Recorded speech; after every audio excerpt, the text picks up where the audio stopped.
How nice it would be if menopause was just like this cute little monkey that sat on my shoulder and I could tell it what to do and what not to do and it would just listen to me. No, menopause is not that. Menopause is like this huge elephant in the room that we are not speaking about. It literally takes over your life. It affects every decision that you will have to make. It includes your health. It affects your health, your mental well-being, your emotional well-being. Do I need to go on, ladies? For those of you who don't know me, I'm Corinne Naika, and welcome to the Core of Life podcast, and also welcome to those that are joining me on our Facebook group, the Core of Life, the Gathering. As women, we go through what's called premenopause, which happens in our late 30s, where there's heavy menstrual bleeding. And then we go through a phase called perimenopause, which is the stage between premenopause and menopause. It's just that journey called perimenopause. And then finally, we reach menopause. So what is perimenopause? Let's get into that. Perimenopause is menopause transition, is a period of time leading up to menopause when your ovaries gradually begin to produce less estrogen and progesterone, and it is a natural part of aging that marks the end of your reproductive years. What does perimenopause actually mean? It means that you have fewer eggs. So how does that affect you if you got fewer eggs? Well, let's find out. Fewer eggs is linked to producing less estrogen. Now, why is that? Because the follicles, which is the small fluid-filled sacs that house your eggs, they are the primary source of that estrogen in your body. And because you have fewer eggs, that means your body is producing less estrogen. Okay? And then your hormone production becomes irregular and unpredictable, often described as a roller coaster ride of spikes and drops. Now, we as women, it's okay if estrogen just affects our reproductive organs, but did you know as a woman you have estrogen receptors all over your body? Yes, you do. Okay? The estrogen receptors are located in almost every organ and tissue throughout your entire body. Estrogen is not just a reproductive hormone. It acts as a critical chemical messenger that influences nearly all of your major body systems. Now, I know what some of you are thinking. Basically, it means we are cooked. You're right, we are. Yes, women have estrogen receptors located in almost every organ and tissue. Okay, so where are these estrogen receptors in our body? Because if we knew where these estrogen receptors are, then we would pretty much know how to manage that, wouldn't we, ladies? Okay, let's find out. Estrogen receptors are found in diverse tissue, including brain and nervous system. Higher concentrations exist in the hippocampus and the prefrontal cortex. Now, what does that do for us? These areas are responsible for our memory, our mood regulation, and learning. Vital organ receptors are presented in our heart, in our lungs, in our liver, in our kidneys, in our gastrointestinal tracts. It's found in our musculoskeletal system, and they are found throughout the body's bones, muscles, and joints. Senses and skin. Receptors exist in our eye, mouth, and skin, and even the tiny skin in our ear canal. In our metabolic tissues, they are located in our fat tissues and in our blood cells. Okay. So, why does this matter during menopause? Because these receptors are so widespread, the decline in estrogen during menopause can affect virtually any part of your body and sometimes more body simultaneously. This explains why symptoms can range from unexpected hot flashes, heart palpitations, joint pain, bone thinning, brain fog, anxiety, memory memory loss, dryness affecting your eyes, your mouth, and even causing itchy ears, imbalance, dizziness, heart and metabolic shifts, including changes in your cholesterol levels and fat distribution. Okay, to the younger ones out in the audience, this is what's coming your way. It usually starts around your mid 40s. However, some women start noticing these changes very early in their mid 30s. How long does it last? Well, the ones that are really lucky, it lasts 4 months. The unfortunate ones, from 4 to 10 years. Okay, so if you're starting mid 40s, you're only finishing with this in your mid 50s. I'm sure those of you who are going through menopause may have experienced maybe heart palpitations, brain fog, thinking you're going through Alzheimer's, you're not knowing what's happening over there, um, going through excessive mood swings, right? In some cases, perimenopause has been responsible for divorces. Okay, when women haven't, when women don't speak about these issues and they go through perimenopause, they ultimately they end up thinking, you know what, maybe it is the man, um, or maybe it's me, or I don't know what it is, but it's not working anymore, and then they end up throwing the baby out with the bath water. And that's what we don't want to do. That is why I'm doing this video to educate you, and I'll be going through some life skills, practical life skills that you can apply for yourself, right? When you go to the doctor, the first thing he's going to ask you is, um, have you experienced changes to your period? When last did you have your period? Is it heavier? Is it lighter? What's happening over there? Are you spotting? Is it fewer days? Because he's trying to gauge whether there's an hormonal shift, right? The second thing he's going to ask is the night sweats, and he's going to ask if you're experiencing hot flashes. Now, a lot of women think they are not going through perimenopause because they don't experience the hot flashes, and maybe they don't have that overheating at night from the night sweats. Some women do experience this, and it does affect them significantly. In a lot of the women in and around my age group, one of the main things that have been coming up over and over in the conversations is brain fog, word loss, heart palpitations, and joint pains.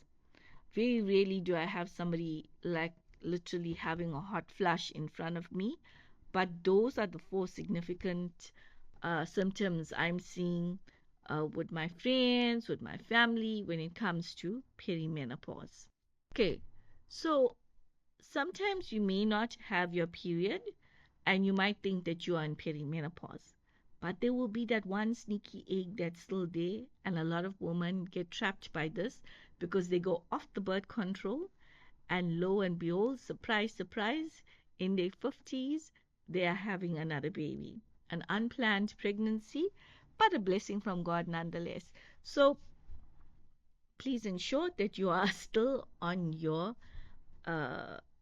on your please ensure that you're still on your birth control if you're going through perimenopause. I will be posting a playlist on menopause. So please make sure there are tons and tons of videos over there. If I haven't covered any symptoms, it is there, right? You can go through and educate yourself on how you can help yourself during this period. Every single woman's body is different, right? We all are uniquely made. We all are affected differently by menopause. Some women, Their symptoms might be high cholesterol, they insulin levels pick up, they become hypertensive.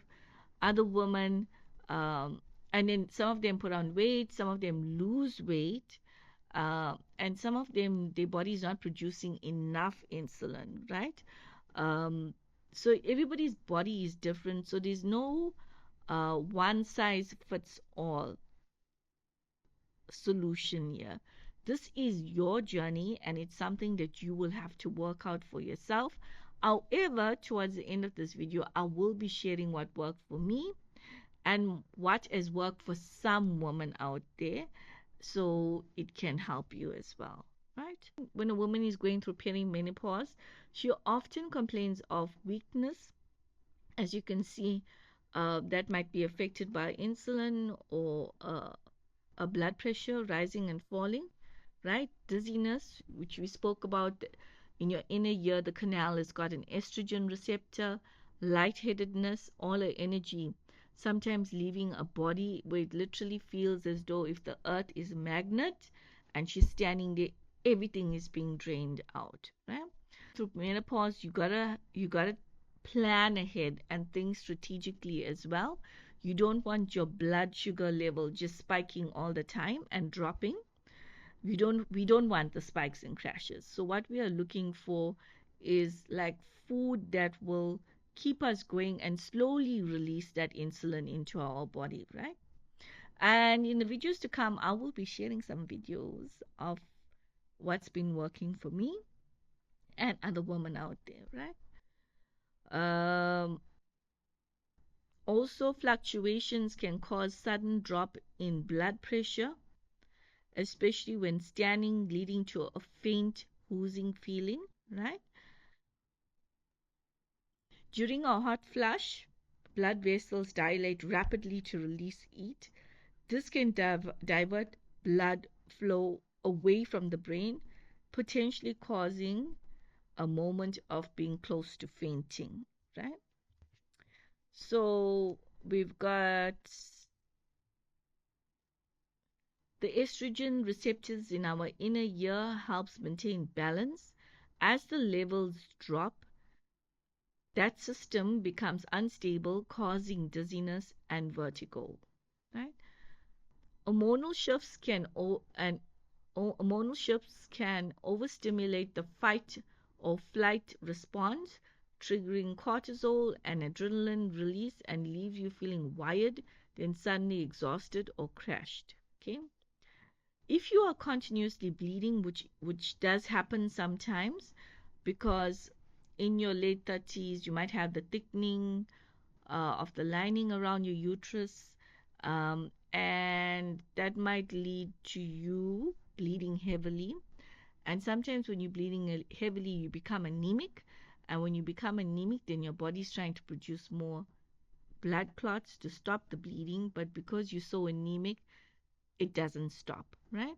So heavy or frequent heavy or frequent menopausal periods can lead to iron deficiency. Without enough iron, the body cannot carry oxygen effectively, resulting in profound weakness and lightheadedness, right? Also known as a sudden crashing fatigue, right? Also known as a sudden crashing fatigue. This is a rapid onset of intense exhaustion that can occur without warning, even after a full night's sleep. Dehydration. Declining estrogen makes it harder for the body to retain water, and sweating from the night sweats further deplete fluids, which lower blood volumes and triggers dizziness. Okay. So yeah, that's what we have in terms of the medical. That's what we have at the moment. But I just didn't want to leave you with this, right? For those of you all that are experiencing heart palpitations, it's very, very important to realize that you are not in the same place that you were in your 30s. Meaning you can't, you just have to be patient with yourself and give yourself enough time to complete tasks. And it's fine if you can't complete everything that you once did in your 30s. Just choose the important task to get done for the day. That's the most important part. Like, what's a do or die, and get that done. And maybe figure out in the weeks to come how you're going to complete the other tasks. Also, for those women that are out there that are the independent warriors that can do it by yourself, well, I've got news for you. When you're going through this phase, you cannot do it by yourself. You will have to lean into your family around you. Now, if you're a single parent, this might mean you leaning into your kids, or into your relatives, or brothers, siblings, sisters, right? Sister-in-laws. You cannot do this by yourself. You cannot be the same person that you were in your 30s. You have limited energy levels, and you have to take care of what you take on, and no will have to become part of your vocabulary, right? Not no because I don't care, but no because we all have to get to the finish line. And the idea behind this video is to get you to finish strong, right? What I did for myself, I did what was called um, an energy audit, where I sat down and I actually took into account relationships that was depleting me as well. So it was relationships and people that were making more demands on me. So if you are somebody where somebody sees you as maybe, oh, that person is so full with wisdom, maybe I should go ask that person for advice. If they see you as somebody that always makes time to hear about their problems, if they see you as somebody that's always there to help them, well, those people are going to continue making demands on you. And when you are going through perimenopause, it is such a beautiful journey to go through, because it's going to force you to set some healthy boundaries. And healthy boundaries doesn't mean that I don't care. It just means that I don't have enough energy to do everything that I did before, right? So for me, when I did that energy audit for myself to see my who are the vampires in my life, who is sucking the life out of me, and how can I help them, but how can I teach them to help themselves? And initially, when you do say no, if you've always been a yes, yes person, you are going to face resistance, and it's going to come with drama. It's like, no, you've always said that, no, she'll come around. But this is your life, right? And God has only given you one. You're not a cat. You don't have 9 lives. And I'm sure most of you want to make it through where y'all are there for your grandchildren. So you would have to say no, because you don't have enough to go around. And sometimes some relationships might be very close to home. It might be your children that are sucking the life out of you. It might be your partner that is sucking the life out of you. So this is what I like to say in those types of relationships. You need to sit them down and you need to let them know that relationships is transactional. It's not something where you just put your bank account and continue to withdraw. Relationships are transactional, and what you put in is only what you can withdraw out. There are 3 types of conversations at any given time we're going to have with somebody. The one is logical, where they're going to come to us and say, what do you think I should do in that situation, X, Y, and Z, right? The other is social, where we're talking about the weather, and the other is emotional, right? So sometimes there will be women that will be coming, and everything that happens in their life builds up. It's like a pressure cooker. So when they're around you, they almost like release that valve, and that steam goes off, which I don't mind. But before getting into that conversation, you need to ask that person, are we having a venting session? Yeah? Or are you genuinely seeking advice from me to change something? Because it's going to take so much of energy from you to actively listen to somebody when they're just having a venting session. When it's a venting session, it's like you don't have to actively listen. You're just giving that person an opportunity to vent, right? But if they are seeking advice from you, you have to actively sit there and listen to that person that's going to drain you of all your energy, right? So that's just something that I have learned. So now when I'm around melodramatic queens, the first thing I ask them, are we having a venting session here? Because I'm happy to listen, but I just need to know, if you're seeking for advice, I'm actively listening, but if we are a venting session, a Guy Fawkes Day, let's shoot him in the eye. Let's hang him on the line pole and let that bugger die. It's that kind of attitude, right? Hydration is something that's also going to be very, very important for you. I got myself rehydrate and a magnesium effervescent in the morning really helps me because it slowly releases magnesium during the day. It keeps my energy levels up as well. Moringa tablets as being God sent. I found that to be that really helps with my inflammation, with the inflammation in my body. Last year, if 1 was mild and 10 was severe, I was waking up with a 10 pain over, like I could not tell you which part of me wasn't hurting. Every single part of me was hurting really bad. It felt as though somebody just took a bat and hit me the whole night. That's how sore my body used to be. Thankfully, during that time, I could lean into my husband. I understand what I'm going through and I need to be patient with myself.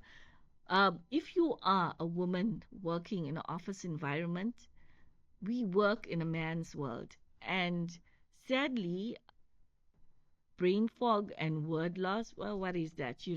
Go get yourself checked out. Maybe you got Alzheimer's. That's the attitude.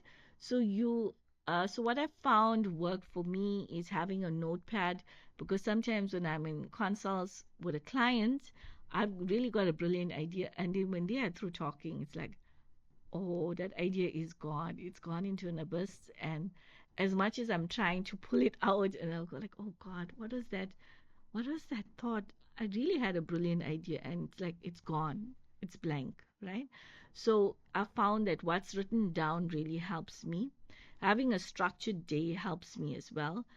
Um, my children and my husband are aware that we don't do last minute requests because our activities are planned and there's only so much of energy I have for the day.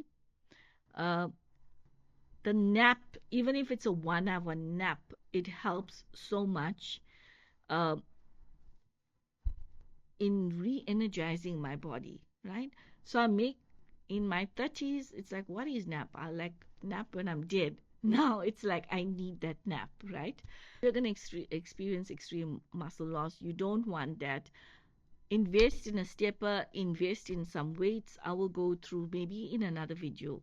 If you're interested, let me know in the comments. Interested, and I'll do another video of what I found is working for me. And yeah, that's all I have to share with you on this. I do have so much more to share. If you've got any questions, leave it in the comments and I will do another video addressing that. But for now, this is all I have to share with you. I trust what I have to share with you does make sense, helps you realize you're not going insane. It's just a natural part of life.